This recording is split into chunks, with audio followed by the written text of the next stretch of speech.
Hey, do you remember it back in January when I listed all of the comic book movies that were supposed to come out this year? Yeah, that was fun. Foolish, sure, but fun. It is a bummer that movies in general have been shuffled around or delayed thanks to the global pandemic.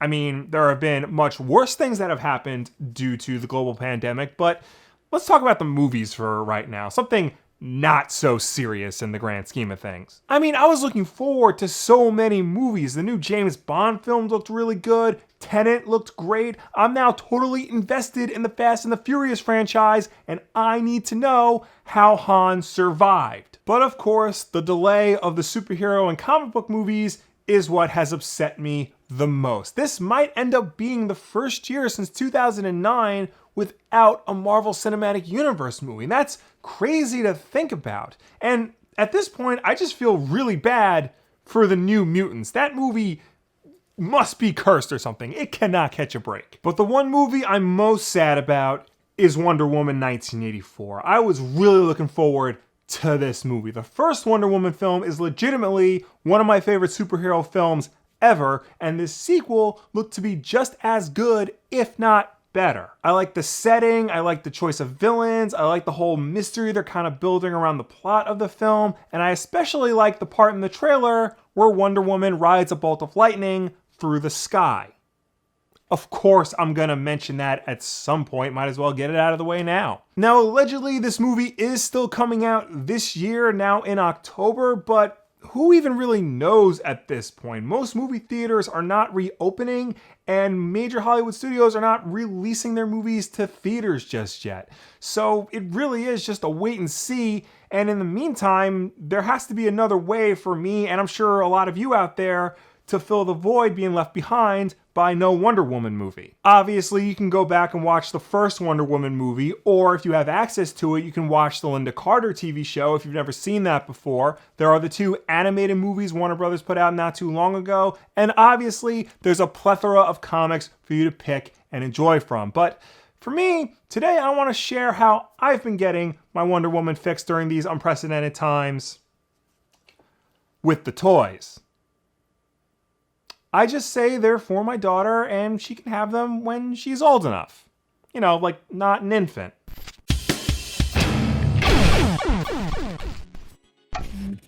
Last year, Mattel lost the license to make action figures and toys based on characters from DC Comics after having the rights for over 17 years. Instead, the rights would be split between two different companies. Spin Master, who are not generally known as an action figure company, got the rights to make 3 3/4 inch figures based on DC comic book characters geared more towards a younger market, more like actual toys that kids can actually play with. Meanwhile, McFarlane Toys got the rights to make 7-inch scale figures geared more towards an adult collector's market, similar to Marvel Legends or Star Wars The Black Series. Now, McFarlane Toys has always been known for their high quality, high articulation action figures, dating all the way back to the first Spawn figure in 1994. Recently, they've been on a roll putting out great toys based on licenses like Fortnite, Stranger Things, Mortal Kombat, and now DC Comics. Which, to be honest, I'm still trying to wrap my head around. McFarlane Toys was, of course, created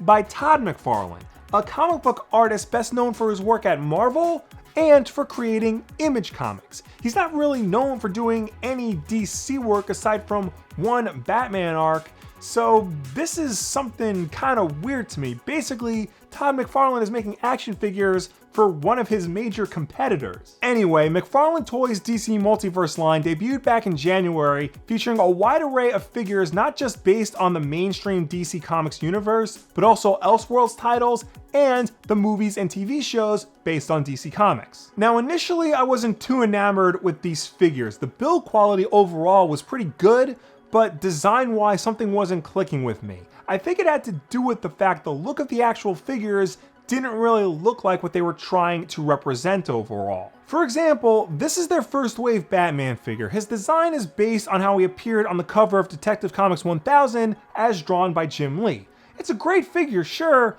but this doesn't really look a whole lot like Jim Lee's Batman, especially when you compare it to the figures that DC themselves have been putting out over the years based on Jim Lee's Batman. This is one of them right here. It's much more recognizably that version of the character when compared to McFarlane's offering. This is especially true with regards to the animated series figures that McFarlane has been putting out. The McFarlane figures are much more cartoony and exaggerated with their features, while compared to the DC Collectibles figures that look like they're trying to follow the model sheet exactly. Eventually, I did start to come around with the idea of McFarlane making DC toys and just how they were going about it. And with each new wave that comes out, the figures do seem to get better and better. Admittedly, especially right now, it's very Batman heavy for a line that's supposed to encompass the entire DC multiverse, but overall, these are some of the best action figures on the market today, and hands down the best mass market DC figures in a very long time. Currently, I own 4 of these figures. The aforementioned Batman from Detective 1000, he comes with a Batarang that he can actually hold in his hand, and a grappling hook that's in mid-fire. Mine is admittedly kinda wilted, but when it's properly extended, it does look cool. I have Superman based on his appearance on Action Comics 1000. Again, it doesn't really look like Jim Lee's Superman all that much, but this is hands down the best Superman figure in a very long time. And of course, I have both Wonder Woman figures based on her appearance from Wonder Woman 1984. Wonder Woman doesn't get a whole lot of mass market action figures, so the fact that we got 2 this year is awesome, and they're 2 of the best. The first figure is based on her standard look, the classic Wonder Woman design that we've seen from the previous movies. Here it's represented beautifully with a color scheme that does call to mind the brighter, more 80s aesthetic of the new movie. The facial design may not be on par with something like Sideshow Collectibles or Hot Toys, but it's very recognizably Gal Gadot's image so that you can't confuse it with like the comic book version or some other version of the character. The figure comes with 2 accessories, a rolled up lasso for her to hold on her belt and an extended lasso to use in action poses. The rolled up lasso admittedly doesn't stay on her belt very securely,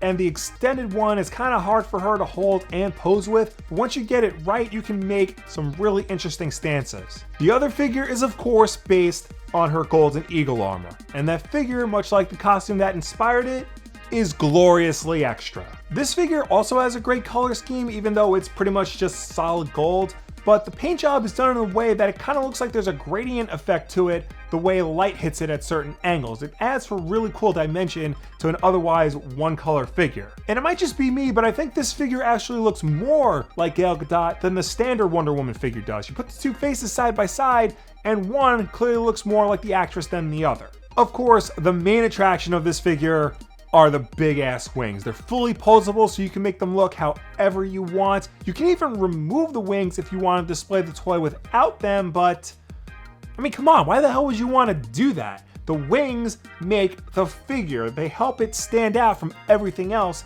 in your collection. This figure doesn't come with any accessories, but honestly, it doesn't need any. The toy itself is the attraction all its own. If you want to argue that it needs one, maybe an alternate head or a removable helmet would be cool. This way you can recreate poses like the one on the poster, but otherwise, this toy is pretty much perfect. Both figures, much like the rest of DC's multiverse line, come with stands to help make displaying them a lot easier. The Golden Eagle Wonder Woman actually comes with a flying stand similar to the one Superman has, which is a very nice touch. You can make really cool flying poses with it. And real talk, more adult collector action figure lines should come with stands. Not every universal third-party display stand you can find on Amazon and eBay are truly universal. They don't fit every single action figure out there. And some of these things can get shockingly expensive. So just put a stand in the box. We'll pay the extra $5 or whatever for it. I think one of the best things about these figures, despite being based on a live action movie and not a comic book series, is that you can take them and put them next to your figures based on comic book versions of the characters, and they don't feel out of place. They all have this nice uniform look to them that make it look like they belong together. Now obviously this isn't true of every figure in the DC Multiverse line. The animated series figures and even the new ones based on Sean Murphy's White Knight comic book are a bit more cartoony in nature and have more exaggerated features, but overall the line is very consistent in making sure that all the figures feel like they're part of the same universe, even though they're technically coming from different source materials. It makes DC Multiverse very similar to Marvel Legends in that regard. Overall, these are 2 great figures any collector would want to have regardless of whether or not they're excited for the new movie. They look great, they can be posed into just about any position, and they do help go a long way in filling the void left behind by the delay of the film.